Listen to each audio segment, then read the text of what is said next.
Bismillahirrahmanirrahim. Assalamualaikum warahmatullahi wabarakatuh. Alhamdulillah, nahmaduhu wa nasta'inuhu wa nastaghfiruh wa na'udzu billahi min syururi anfusina wa min sayyiati a'malina may yahdihillahu fala mudilla lahu wa may yudlilhu fala hadiya lahu. Asyhadu an la ilaha illallah wa asyhadu anna Muhammadan la nabiyya ba'dah. Subhanalladzi la ilma lana illa ma 'allamtana wa 'allimna ma yanfa'una. Rabbana zidna 'ilman nafi'an warzuqna fahman kamila wa quwwatan fidz dzakirah wa dzikran min ibadikas sholihin. Allahumma anfa'na bima 'allamtana wa 'allimna ma yanfa'una wa zidna ilma. Ya, bismillahirrahmanirrahim. Insyaallah kita lanjutkan ya. Lanjutkan pembacaan kitab kita mengenai dari kitab Al-Mukhtasar Al-Latif dan menggunakan syarah Al-Bayan wa Ta'arif karya Syekh Ahmad Yusuf An-Nasafi yang kemarin terakhir telah sampai pembahasan mengenai khuf ya. Jadi kalau di kitabnya kitab Mukhtasar sendiri tidak ada pembahasan mengenai khuf, tapi pensyarih Syekh Ahmad Yusuf An-Nasafi menambahkan bab ini sebelum masuk ke bab pembatal wudu karena yang telah kita bahas kemarin. Maka aku izin lanjutkan ya mengenai pembahasan mengenai khuf ini. Kemarin telah kita bahas mengenai pengantarnya bahwa khuf merupakan salah satu wal mas'u ala khuffaini min khosa'isi hadhil ummah. Jadi pembasuh khuf itu merupakan salah satu kekhususan yang dimiliki oleh umat Nabi Muhammad ini seperti itu ya. Karena kan kalau dipikir secara logika aneh gitu ya. Maksudnya bagian sepatu atau khuf gitu kan yang kotor kan bagian bawahnya gitu ya. Tapi yang dibasuh justru bagian atas yang nanti bakal kita bahas gitu ya. Itu merupakan salah satu kekhususan umat ini karena diperbolehkan membasuh khuf sebagai pengganti membasuh kaki. Dan seperti halnya beberapa aspek lain seperti dikhususkannya bumi untuk umat ini gitu ya, karena seluruh bagian bumi itu diperbolehkan untuk tempat sholat ya, berbeda dengan umat syariat nabi lain ya, yang tidak bisa gitu ya, asal beribadah di tempat manapun. Nah, kita lanjutkan ya pembacaannya. Mungkin nggak semua ya, karena mungkin bahasan khuf ini agak jarang maksudnya orang Indonesia yang iklimnya normal gitu ya. Eh, kemudian orang-orang membahas khuf ya, tapi nggak apa-apa kita bahas sebagai salah satu khazanah keilmuan kita ya. Bismillahirrahmanirrahim. Wa yajuzu masxu syai'in min zahiri a'lal al-khaffi badalan an ghusli rijlaini fil wudu'i. Maaf. Qala syarih fi kitabihi Al-Bayan wa Ta'arif wa nafa'ana bihi bi'ulumihi fi daril amin. Wa yajuzu masxu syai'in min zahiri a'lal khaffi badalan an ghusli rijlaini fil wudu'i yauman wa lailatan lil muqimi wa salasatan ayyamin bilailiha lil musafir. Jadi diperbolehkan membasuh suatu bagian dari bagian min dhahiri a'lal khaffi ya. Nah, ini yang menjadi menarik ya. Karena yang dibasuh adalah bagian atas dari khuf gitu ya, bukan bagian bawah gitu ya. Jadi emang agak makanya ini menjadi salah satu dalil bahwa ya ini emang merupakan syariat gitu ya, bukan based on logika gitu. Kenapa? Iya. Tutup dulu deh. Ya.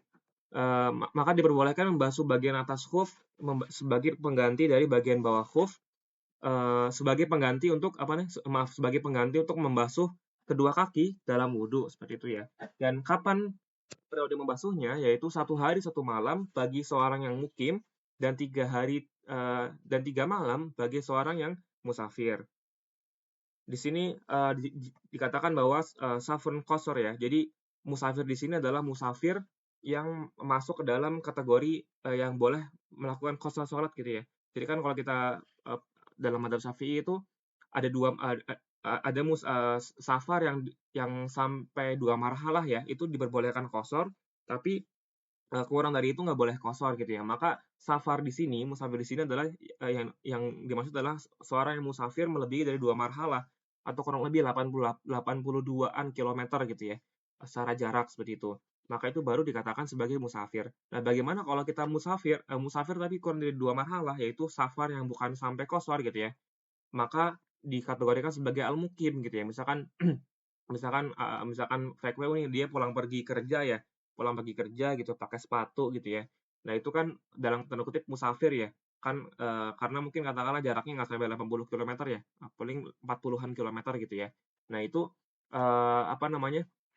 masuk kategori mukim dan itu diperbolehkan membasuh khuf dalam jangka waktu 1 hari 1 malam gitu ya. Nah, mungkin yang next adalah kemudian kapan dimulainya penghitungan Yaumul Wadalah ini bagi seorang mukim atau 3 hari 3 malam ini bagi seorang musafir, maka di sini ada 2 pendapat ya.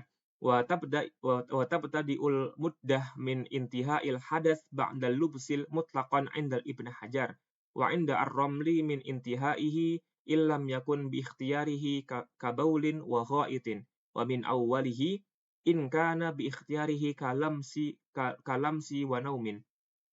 Jadi dimulainya penghitungan 1 hari 1 malam itu ini kapan ya? Apakah ketika kita menggunakan khufnya, apakah kita mulai berwudu gitu ya, atau kita mulai berhadas gitu. Itu kan ada berbagai macam waktu gitu ya. Nah, menurut Imam Ibn Hajar dikatakan bahwa mulainya masa 1 hari 1 malam ini bagi seorang yang mukim atau 3 hari 3 malam ini bagi seorang musafir adalah mulai dari setelah kita buang hajat sampai ba'dal lubsi. Setelah kita jadi setelah kita buang hajat dan kita setelah menggunakan khuf secara mutlak gitu ya.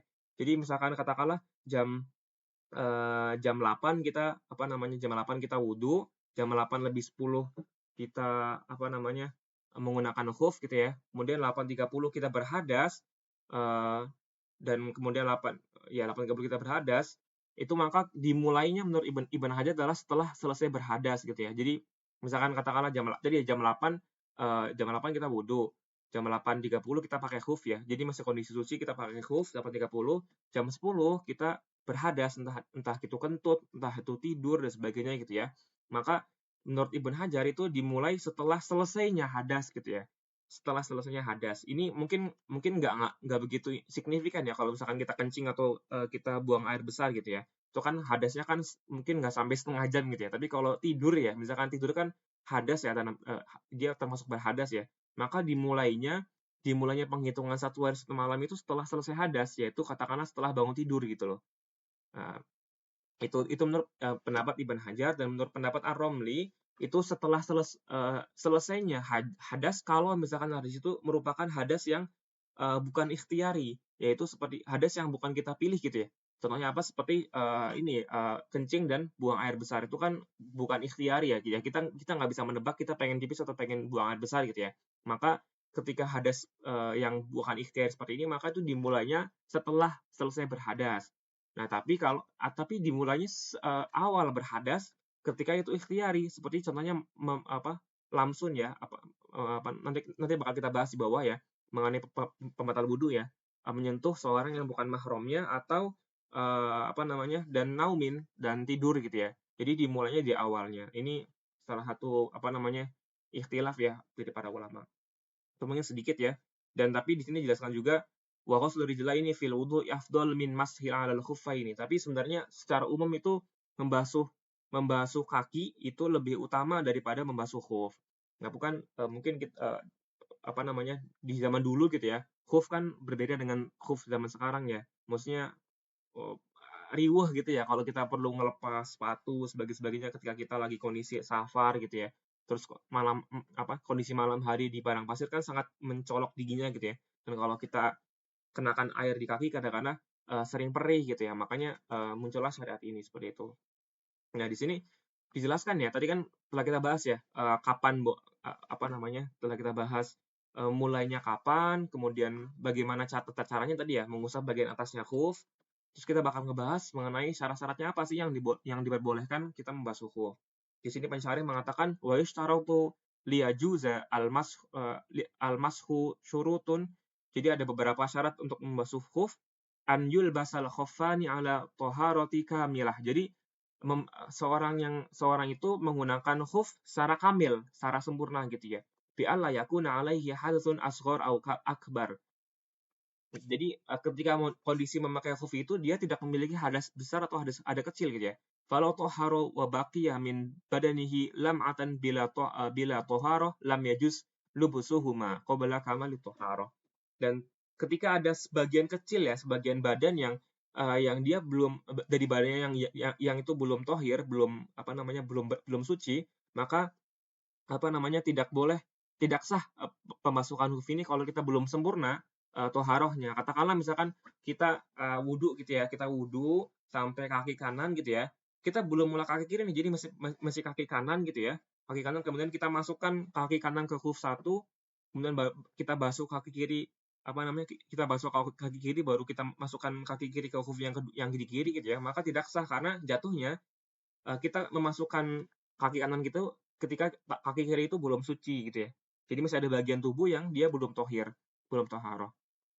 Atau juga misalkan katakanlah ketika kita udah wudu nih, ini follow ibtada lubsuhu ma ba'da kamal toharoh sum ahdatsa qabla wusul dari jelihi qodamal khoffi lam yajuz mashu. Jadi misalkan kalau misalkan kita selesai wudu gitu ya, sempurna, kita nggak punya hadas, kemudian kita masukkan kaki ke dalam khuf, ke dalam sepatu kurang lebih ya. Nah, sebelum mata kaki itu, jadi sebelum sempurna kita masuk khuf, kita kentut gitu ya.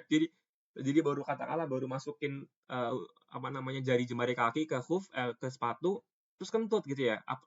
Karena kita belum sempurna menggunakan khufnya dan itu kita langsung batal wudunya, kita berhadas gitu ya, maka tidak sah membasuh khufnya. Dan intinya adalah kita perlu dalam kondisi yang sempurna toharohnya sebelum kita memasukkan kaki ke dalam khufnya. Kemudian yang kedua adalah ayakuna qawiyaini. Jadi, nah kita mungkin ngebahas ya, sepatu seperti apa yang boleh kita basuh gitu ya. Maka dijelaskan bahwa sepatu yang yakuna qawiyaini, dua khuf yang kuat. Jadi apa itu kuat? Bihaitsu yamkinu taraddud fihi ma bila na'lin lil haja allati taqa'u fi muddatul fi muddati lubsihim fi muddati lubsuhuma ya. Jadi yaitu kita mungkin kita memungkinkan menggunakan khuf itu untuk berputar taradud ya, berkeliaran gitu ya. Berjalan kaki gitu ya, menggunakan kedua khuf itu dan tanpa rusak gitu ya. Jadi kalau kita menggunakan sebuah sepatu yang kokoh, yang kita bisa jalan-jalan kemana-mana dan sepatu itu nggak rusak, nggak koyak gitu ya, maka itu termasuk dalam yang boleh dibasuh khufnya. Nah, tapi kalau misalkan fala yujzi'u nahwu raqiqin yankhariqu bil mashi bihi min an qurbin. Jadi, tapi nggak boleh kalau kita memasuh sebuah khuf gitu ya, yang itu tuh sangat rokik, tipis gitu ya. Dan di mana dia akan yankhariqu yang akan rusak ketika kita jalan menggunakannya dalam jalan yang pendek, misalkan kayak kaos kaki gitu ya. Kan kaos kaki kalau kita katakanlah di tengah hutan gitu ya. Kalau kita pakai kaos kaki keliling-keliling kan langsung rusak tuh kaos kakinya ya. Maka tidak sah kita membasuh kaos kaki gitu ya sebagai pengganti membasuh kaki seperti itu. Kemudian berikutnya apa?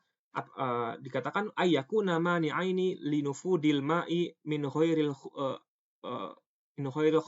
khorzi. Ya, jadi dikatakan bahwa khuf itu harus mencegah air mencegah masuknya air ke dalam kaki gitu ya, kecuali min ghairil khorzi. Jadi wahwa mahallul khayatoh. Jadi kecuali bagian-bagian jahitan gitu ya, kan kalau bagian jahitan memang pasti bolong ya, jadi pasti air tembus nih. Tapi secara umum sepatu itu atau khuf itu dia mampu mencegah masuknya air ke dalam kaki.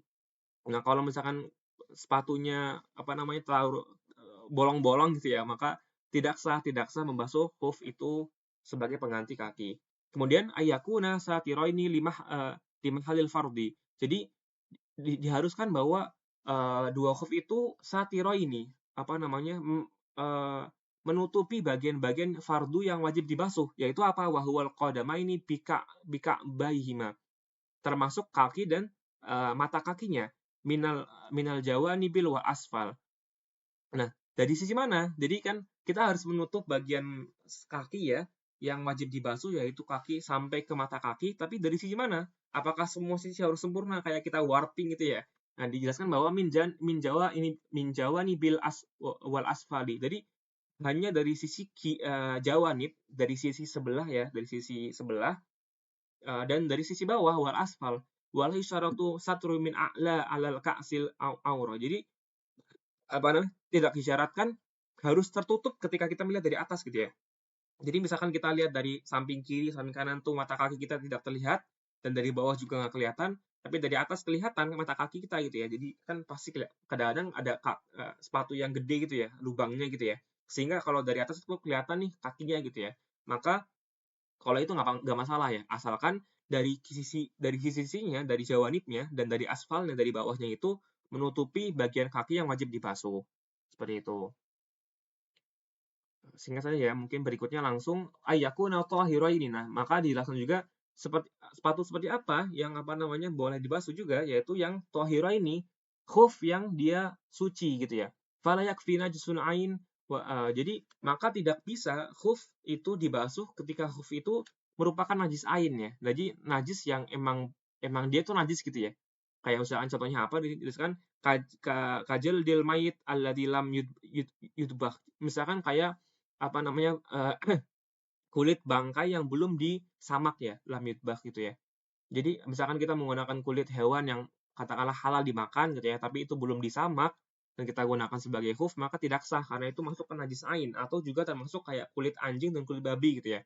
Karena kedua makhluk tersebut merupakan makhluk yang najis secara ain, najis secara hakikat, najis secara benda gitu ya. Jadi dia emang bendanya najis kayak gitu ya. Walal mutanajis bima la ya'fi anhu. Termasuk juga misalkan ketika khuf itu bahannya itu suci ya, tapi dia mutanajis, dia terkena najis gitu ya. Dan najisnya tidak dimaafkan. Misalkan najis yang jelas gitu ya, misalkan najis yang besar kayak najis mengenai kotoran yang jelas-jelas kelihatan gitu ya, di awal gitu ya. Itu tidak sah dibasuh khufnya. Walal mutanajjas bima ya'fa anhu idza ikhtalata bihil ma'il mashi kama fi tuhfa. Jadi juga termasuk juga tidak sah juga kalau misalkan sepatu itu atau khuf itu terkena najis ya. Jadi menjadi hal yang mutanajis tapi terkena najis yang ma'fu, misalkan katakanlah terkena najis yang ma'fu misalkan ya kayak sebagian kecil air kencing gitu ya atau apa gitu intinya najis yang ma'fu gitu ya. Jika misalkan najis itu mampu bercampur dengan air gitu ya dan bercampur ke dalam khufnya gitu ya. Ketika terkena air, misalkan katakanlah ada najis yang ma'fu gitu ya. Kemudian ketika kita basuh khuf itu dengan air, maka menyatu tuh najis itu dengan khufnya. Maka tidak sah membasuh khufnya itu dalam kitab At-Tuhfah. Berikutnya yang syarat berikutnya adalah alla yahsula lil lubsihima hadasun akbar wa illa luzumuhu an nas'u wa in amkanahu ghuslu rajulaihi fi saqil khuf. Oh ya. Jadi jadi membasuh khuf itu hanya dibolehkan ketika kita berhadas kecil gitu ya. Dan kalau kita berhadas besar, maka kita wajib untuk nas'un. Kita wajib untuk melepas sepatunya gitu ya. Apa dalilnya? Karena dari Sufyan ibn Asal radhiyallahu anhu qala kana Rasulullah sallallahu alaihi wasallam ya'muruna idza kunna musafirina ay an namsaha ala khaffafina wa la tanzi'aha salasata ayyamin min ghaidin wa baulin wa naumin illa min janabah. Jadi dari hadis Sufyan ibn Asal mengatakan bahwa Rasulullah SAW menyuruh kita kalau kita sedang bersafar maka basuhlah khuf kita dan janganlah melepas khuf kita 3 hari, salah satu ayam 3 hari karena kita buang air besar atau kita buang air kecil atau karena tidur illa min janabah. Kecuali kalau misalkan kita junub ya. Jadi kalau kita junub maka kita harus melepas khufnya ya. Jadi mandi besar itu tidak bisa diganti dengan membasuh khuf ya untuk bagian kakinya ya. Untuk bagian kakinya gitu ya. Jadi misalkan aku mandi besar nih, aku lagi pakai sepatu gitu ya. Aku nggak pengen lepas sepatu, pengen lepas pakaian aja, aku basuh semua untuk kakinya dibasuh atas saya doang gitu ya. Maka tidak sah ya karena untuk hadas besar itu tidak bisa dibasuh khufnya. Kemudian alla yashuru syai'un min mahallil fardi. Jadi ya tadi ya mungkin yang sebelumnya ya tidak terlihat sama sekali ya, tidak terlihat bagian-bagian sebentar. Ya tidak nampak bagian-bagian dari tempat yang wajib dibasuh min mahallil fardi. Ini yazhar ya yang nampak ya. Tapi dijelaskan lagi nih alla tanhalul uro ay wa illam yushar syai'un min mahallil fardi. Jadi yazhar ini tuh dalam artian bukan terlihat ya, tapi nampak gitu ya. Jadi beda ya. Jadi kalau misalkan kita menggunakan sepatu kaca gitu ya, sepatu kaca yang itu kan kelihatan ya, kita bisa melihat dalam bagian dalam kita ya, atau sepatu plastik yang mungkin rapet gitu ya. Itu kan kita bisa melihat bagian dalam kaki kita gitu ya, yang itu wajib dibasuh ya. Maka di sini itu masih boleh dibasuh hufnya gitu ya. Nah, jadi karena di sini yang dikatakan yuzhar itu adalah nampak, jadi kelihatan, jadi emang bolong gitu loh, emang bolong di situ, emang bolong. Itu mungkin sedikit ya mengenai pembahasan mengenai khuf gitu ya. Mungkin memang di Indonesia ini agak jarang yang membahas mengenai khuf ya, karena kondisi suhu kita kan suhu yang normal, alhamdulillah ya Allah berkahi negeri kita dengan suhu yang normal, sehingga mungkin tidak begitu dingin menyengat ketika malam hari atau ketika musim-musim hujan gitu atau musim kemarau gitu ya. Tapi berbeda dengan teman-teman kita lain di negara lain yang mungkin sangat mencekam gitu ya suhunya ya, yang mungkin di Rusia atau di mana yang sangat dingin sekali gitu ya, di mana kalau melepas sepatu dan kita membasuh air ke kaki itu perih gitu ya. Maka apa namanya, Allah mudahkan kita dengan syariat ini ya, dengan memasuk huk. Mungkin barangkali teman-teman ketika mau safar ya ke luar negeri gitu ya, dan barangkali apa namanya, kedapatan suhu yang sangat ekstrim gitu ya, maka mungkin apa namanya, ini ada rukhsah ya, ada suatu syariat untuk kita bisa mengganti membasuh kaki dengan membasuh huf ini. Mungkin itu singkat sedikit mengenai huf. Kita lanjutkan mengenai pasal berikutnya. Aku kembali ke ini dulu deh, kembali ke matan terlebih dahulu. Mengenai pembatal wudhu. Kita telah membahas mengenai fardu-fardu wudhu dan sunnah-sunnah wudhu, maka berikut adalah kita membahas mengenai faslun fi nawaqidil wudhu. Pasal-pasal mengenai pembatal wudhu. Maka aku izin membaca dulu matanya. Kalau dalam mu'allif, Syekh Abdullah bin Abdurrahman Bafadl rahimahullahu taala fi kitabihi al-mukhtasar al-latif wa nafa'ana bihi bi ulumihi fi darani amin. Faslun fi nawaqidil wudu'i, fasal dalam pembatal wudu. Wayang kudul wudu'a arba'atu asya. Al-awwal al-kharij min ahadisa bilaini al-qubul wa dubur illal mani. Asani zawadul aqli binaumin au ghairihi la nauma mumakkin maq'adatahu minal ardi. Asalis iltiqa'u basyaratal rajuli wal mar'ati al-kabiraini ajnabi ajniba ajnabi ajnibaini. Ar-rabi mashuku bil adami au halaqati duburihi bi batlil kaffi au butunil asabi. Jadi di sini ada 4 pembatal wudu ya dalam yang masyhur dalam mazhab Syafi'i ya. Yang pertama adalah al-awwal al-kharij min ahadis sabilaini. Jadi ada yang keluar dari salah satu dua jalan, yaitu al-qubul wa dubur ilal mani. Jadi segala yang keluar dari kubul dan dubur, dari mohon maaf ya, kemaluan depan dan dubur bagian belakang gitu ya, ilal mani, kecuali mani gitu ya, itu maka membatalkan wudu. Nanti akan aku jelaskan mengenai detailnya di syarahnya gitu ya. Wasani zawadul aqli binaumin au khairihi la nauma makin maq'adatahu minal ardi. Jadi hilangnya akal seseorang karena tidur atau karena yang semisalnya. Nanti kita bakal bahas semisalnya itu apa. La nauma makin maq'adatahu minal ardi. Tapi kecuali bagi orang yang tidur tapi dia memakin. Dia memakin itu apa ya? Memakan itu dia kokoh gitu ya tidurnya. Nanti bakal kita bahas di syarahnya ya, apa itu yang masuk ke dalam memakin gitu ya. Jadi orang yang tidur secara memakin itu tidak membatalkan wudhu ya. Yang membatalkan wudhu adalah yang naum tapi khairu memakin, naum yang tidur yang tidak memakin ya, tidurnya seperti itu ya. Yang ketiga adalah iltiqa'u basyaratal rajuli wal mar'ati al kabiraini al ajnibaini. Jadi bersentuhnya dua kulit dari seorang laki-laki dan seorang perempuan yang telah besar dan seorang yang ajnabi. Nanti kita bakal bahas siapa tuh ajnabi gitu ya di syarahnya. Dan yang terakhir adalah masfuku bil adami au halaqati duburihi bi batnil kaffi au butunil asabi. Jadi menyentuh dari kubul adami, menyentuh kemaluan anak Adam gitu ya, kemaluan anak Adam atau halaqati duburihi atau lingkaran duburnya dengan menggunakan bibatnil kaffi al butunil asabi, dengan menggunakan bagian dalam dari kaf, dari bagian dalam dari telapak tangan atau bagian dalam dari jari jemari gitu ya.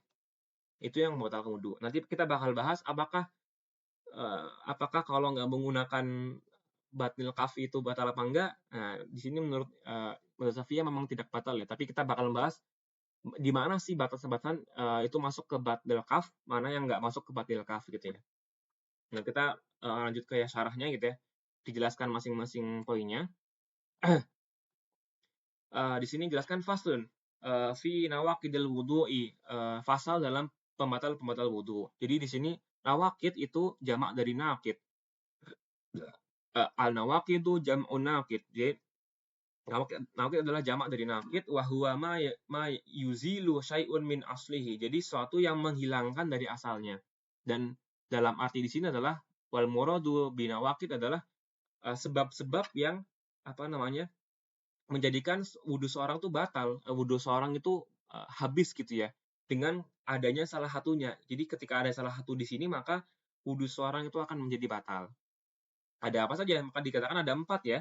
Wa yanqudul wudu'a arba'atu asya, ada 4 pembatal wudhu ya. Al-awwal al-khariju yaqinan. Nah, ini menarik nih. Jadi ada keluar secara yakin dari min ahadis sabila ini al-qubul. Jadi apa namanya? Keluar secara yakin dari salah satu dari 2 jalan, yaitu yang pertama adalah kubul, apa namanya, alat kemaluan yang depan gitu ya, au kubulul hayyi al-wadih. Menarik juga ya. Jadi dijelaskan juga apa namanya, kubul dari seorang yang hidup dan yang wadih ya, yang jelas gitu ya. Dari sini sebagai penjelas mengenai al-khunta. Al-khunsa ya, al-khunsa adalah seorang mungkin bukan banci ya, bukan waria juga sih. Al-khunsa itu dalam istilah fikih adalah seorang memiliki 2 alat kelamin kayak gitu ya. Jadi ada orang yang lahir dengan 2 alat kelamin ya. Jadi saat katakanlah dia lahir dengan ya 2 kubul gitu ya, yang satu laki-laki, yang satu perempuan gitu ya, dalam satu satu satu jiwa, satu orang yang sama gitu ya. Nah, dijelaskan adalah kubulul hayyil al-wadih. Jadi yang wadih, yang jelas gitu ya. Jadi kalau misalkan katakanlah seseorang al-khunsa gitu ya, dia punya 2 alat kelamin ya, yang satu berfungsi, yang satu nggak berfungsi gitu ya. Maka yang dikatakan keluar dari itu adalah yang wadih, jadi yang berfungsi aja gitu. Jadi kalau misalkan ada sesuatu yang keluar dari alat kelamin dia yang nggak wadih, maka itu nggak termasuk dalam kondisi ini. Jadi nggak termasuk dalam pembatal-pembatal wudhu. Waduburi dan juga dari dubur ya, dari dubur ya. Sawaun kana al-kharij mu'tadan, jadi termasuk jadi sini adalah al-kharij ya. Apa namanya? Segala yang keluar ya. Segala yang keluar dari kupul dan dubur. Baik itu mu'tadan, baik itu apa namanya? Hal yang biasa, kayak apa? Kayak misalkan kencing dan kayak apa namanya? Buang air besar atau rih atau kentut gitu ya. Atau ghairu mu'tadan, apa namanya, suatu hal yang nggak biasa keluar. Kayak apa? Kadudi, kayak kayak ulat gitu ya, kayak ulat, au wadamin atau darah gitu ya, wahosotin atau batu gitu ya. Jadi ketika kita ada suatu yang keluar dari kedua lubang kita gitu ya, kubul dan dubur, baik itu mu'tadan atau ghairu mu'tadan, misalkan katakanlah ya nauzubillah ya, kita terserang penyakit gitu ya, kemudian keluar cacing gitu ya dari dubur ya atau dari apa gitu ya. Maka ketika itu keluar, maka itu membatalkan wudhu kita. Apa hadisnya? Dari qala Nabi sallallahu alaihi wasallam, la taqbalu sholata ahadakum idza ahdatsa hatta yatawaddoa. Jadi tidak diterima sholat dari kalian jika kalian berhadas sampai kalian berwudu.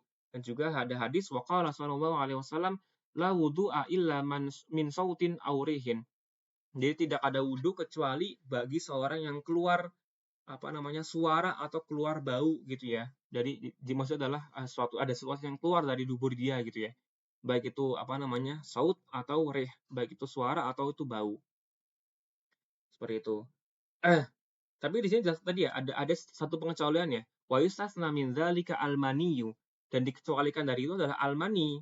Kenapa ketika keluar mani itu tidak wajib wudu ya, tidak membatalkan wudu? Kenapa? Karena apa namanya, keluar mani itu mengharuskan kita melakukan sesuatu yang besar ya, di sini dijelaskan ya. Fala yanqadhul wudu'a bi khurujihi ka'an amna bi mujarrad fikrin aw li'annahu aujaba a'zam al-amrayni wa huwa ghuslun. Jadi seorang yang keluar mani itu diwajibkan hal yang lebih tinggi ya daripada wudu, yaitu ghusl, yaitu mandi besar gitu ya. Jadi ketika seseorang diwajibkan sesuatu yang lebih tinggi, maka yang di bawahnya tuh nggak wajib gitu ya. Wa ma aujaba a'dhamul amrayni bi khususihi ay khususi kaunihi maniyan la yujibu adnaniha. Jadi adwaniha. Jadi kalau misalnya seorang itu telah diwajibkan atas hal yang lebih tinggi, maka tidak diwajibkan untuk atas hal yang lebih rendah gitu ya. Wa huwal wudu. Jadi karena kan ghusl kan lebih tinggi ya, lebih berat gitu ya. Maka ketika seorang itu harus mandi, maka dia tuh nggak wajib wudhu seperti itu. Ini juga ada penjelasan ya. Seperti juga contohnya adalah zina muhsan ya. Zina muhsan itu kan zina bagi seorang yang telah menikah ya. Maka hukumnya adalah rajam. Dan zina ghairu muhsan itu zina yang bagi seorang yang belum menikah, hukumnya adalah dicambuk sekali ya dan diasingkan gitu ya. Nah, kan zina muhsan kan lebih berat hukumannya ya. Jadi maksudnya meninggal gitu ya sampai dibunuh gitu ya dengan rajam gitu ya. Maka tidak wajib untuk dicambuk gitu.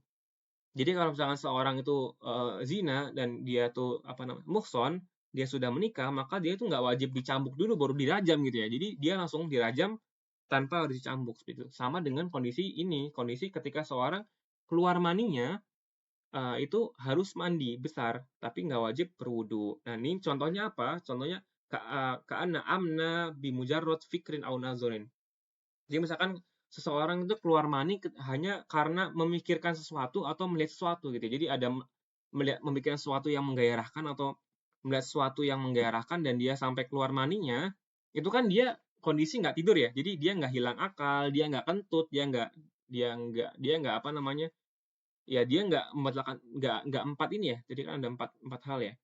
Ada keluarnya apa namanya keluarnya sesuatu dari dua kubul ya dan dubur kecuali mani, dia nggak hilang akal, dia nggak iltiqa basaratil rijal, dia nggak menyentuh apa namanya kulit lawan jenis gitu ya. Dia hanya memikirkan doang, memikirkan sesuatu kemudian keluar maninya, maka itu tadi ya apa namanya yang tidak diharuskan untuk berwudu lagi, tapi harus untuk mandi besar. Atau contoh lainnya, contohnya misalkan dia tidur tapi kondisi memakin tadi ini ini nih, au ihtalama wa huwa mumakkinun maq'adatahu minal ardi. Atau dia misalkan duduk mumakin ya, dia tidur gitu ya. Kemudian dia ihtilam ya, mimpi basah gitu ya. Maka dia tuh wajib mandi tapi tidak wajib wudu. Jadi wudunya tetap tetap ada seperti itu. Itu ya. Jadi kalau itu kan kemarin aku tanya di soal pretest ya. Apakah keluar mani itu membatalkan wudu? Jawabannya tidak ya, karena mani itu mengharuskan sesuatu yang lebih besar yaitu mandi besar. Seperti itu. Ini dalam kondisi kasus ketika dia tidak tidur ya, maksudnya nggak karena tidur atau nggak karena tidur yang nggak memakin ya, atau nggak karena mohon maaf berhubungan seperti itu ya. Itu kan menyentuh menyentuh basar ya, menyentuh apa namanya, menyentuh kulit kulit yang ajnabi gitu ya. Seperti itu. Mungkin terakhir ya, ini udah jam 6.44. Atsani zawalul aqli yakinan. Jadi yang kedua dari pembatal wudu adalah hilangnya akal secara yakin. Binaumin au ghairihi. Jadi apa namanya? Hilangnya akal secara yakin karena tidur atau yang semisalnya. Contohnya apa? Contohnya adalah seperti kajununi au ikhma'i. Seperti contohnya adalah gila atau apa ya? Ikhna itu mabok ya. Ya kurang lebih seperti mabok lah.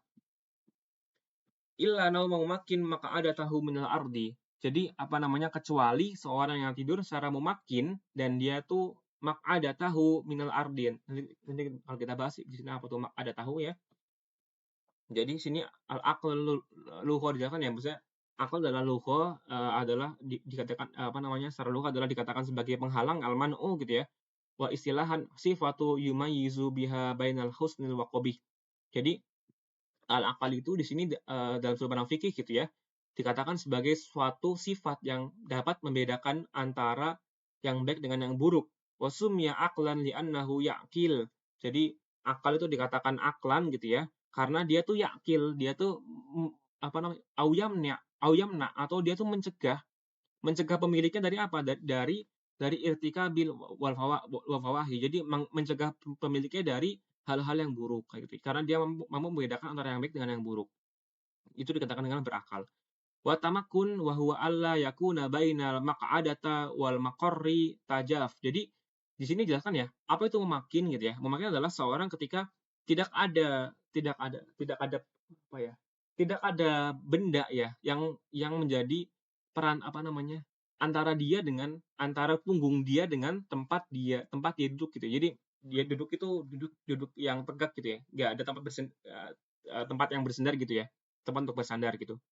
Makanya di sini mungkin teman-teman yang tidur di sholat Jumat gitu ya, ketika khutbah gitu ya, kemudian bersandar gitu ya, itu maka tidak masuk kategori yang memakin. Maka ketika dia bangun, dia harus untuk mengulang wudhunya gitu ya.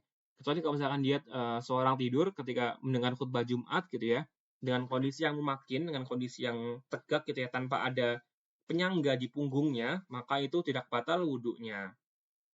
Ah,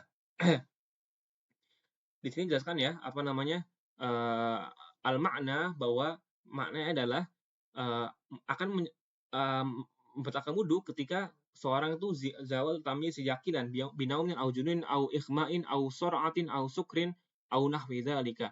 Jadi seorang itu akan batal wudhunya ketika, ketika akalnya hilang karena tidur atau gila atau, pingsan atau apa namanya, mabuk dan semisalnya, karena sabda Nabi Shallallahu Alaihi Wasallam, wika usahi al ainani faman nama falyatawaddo. Jadi ada sebuah hadis dari Nabi Shallallahu Alaihi Wasallam, pengunci wika usah ya, wika usahi al ainai. Jadi pengunci pengunci apa namanya, pengunci apa namanya, kubul dan dubur itu adalah dua dua mata. Jadi apa namanya, kita kan maksudnya, kalau kita sadar ya, kalau kalau kita sadar gitu kan, itu kan kita bisa mengontrol, yang keluar dari kubur dan dubur gitu ya. Maka dikatakan bika usahi al-ainaini. Jadi mengunci dubur dan kubur itu adalah dua mata gitu ya. Kalau kita melek kan kita bisa mengontrol apa yang keluar dari kubur dan dubur gitu ya. Maka barang siapa yang tidur faman nama falyatawaddo. Maka barang siapa yang tidur maka hendaklah dia berwudu. Karena apa? Karena takutnya kita nggak yakin, kita nggak tahu apakah ada yang keluar atau tidak gitu ya dari kubur dan dubur kita. Ini ada sedikit penjelasan ya. Wa kharaja binaumi an nu'asi. Jadi yang keluar dari sini adalah ngantuk gitu ya. Jadi apakah ngantuk membuat batal wudu gitu ya? Dikatakan tidak ya. Fala yang kudu al wudu abihi. Jadi tidak batal wudu karena ngantuk. Wa min alamatin nu'as. Jadi apa namanya, salah satu apa namanya, tanda-tanda dari mengantuk adalah sama'ul kalamil hadirin wa illam yafhamuhu. Jadi kalau kita masih mendengar perkataan dari orang-orang yang hadir, perkataan orang-orang di sekitar kita, walaupun kita nggak paham, yang penting kita mendengar gitu ya, maka itu masuk kategori mengantuk. Dan wa min alamatin naum, jadi salah satu tanda dari tidur adalah ya mimpi gitu ya. Falau syakka hal nama au nu'as, bagaimana kalau kita ragu apakah kita ngantuk atau tidur, fala naq'udu liwudu'ihi. Jadi tidak batal wudunya ya gitu ya. Tidak batal wudunya. Jadi ngantuk itu nggak batalkan wudu ya. Jadi kalau misalkan ngantuk gitu ya, itu nggak batal wudunya.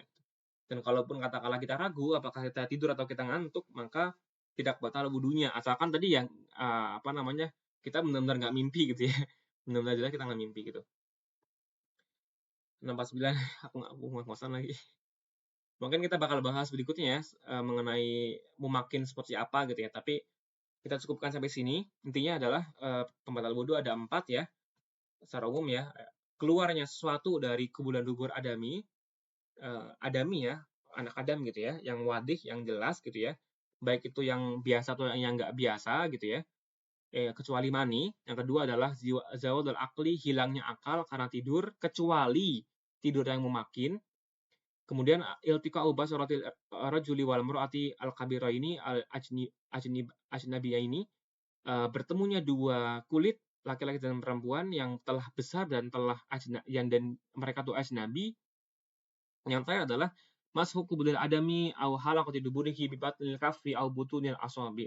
Jadi membasuh atau menyentuh bagian kubul adami, nanti kita bakal bahas ya, mana yang masuk kategori kubul adami ya, alat kelamin laki-laki yang atau perempuan yang apa namanya, membuat kita batal wudunya gitu ya. Apakah semua bagian sampai mana gitu ya, atau itu batal wudunya, nanti bakal kita bahas.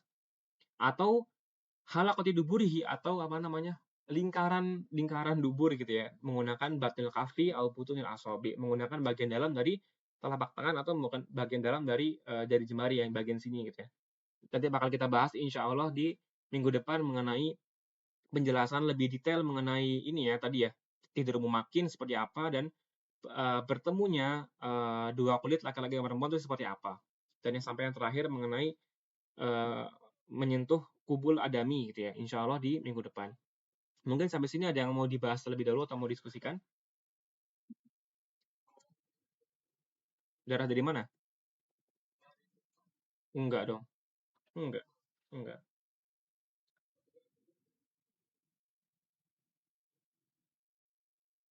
Oh, itu bukan batal sih Dan, lebih karena yang setahuku ya Dan ya, itu tuh bukan karena hadasnya, ini kan pembatal wudhu karena hadas ya Dan ya. Jadi eee, kondisi seseorang dia tuh wajib berwudu lagi gitu ya, atau batal wudunya gitu ya. Itu ketika kalau keluar darah itu dia nggak batal, tapi setahuku ya darah darah itu kan ada yang mengatakan najis ya, atau yang mengatakan nggak najis gitu ya. Nah, kalau kita menyentuh darah yang itu najis, maka jatuhnya kan kita adalah berhadas dong karena nyentuh apa namanya, nyentuh najis gitu ya. Nah, yang sepahamanku itu sih Dan, jadi kalau itu lebih ke arah najisnya darah ya.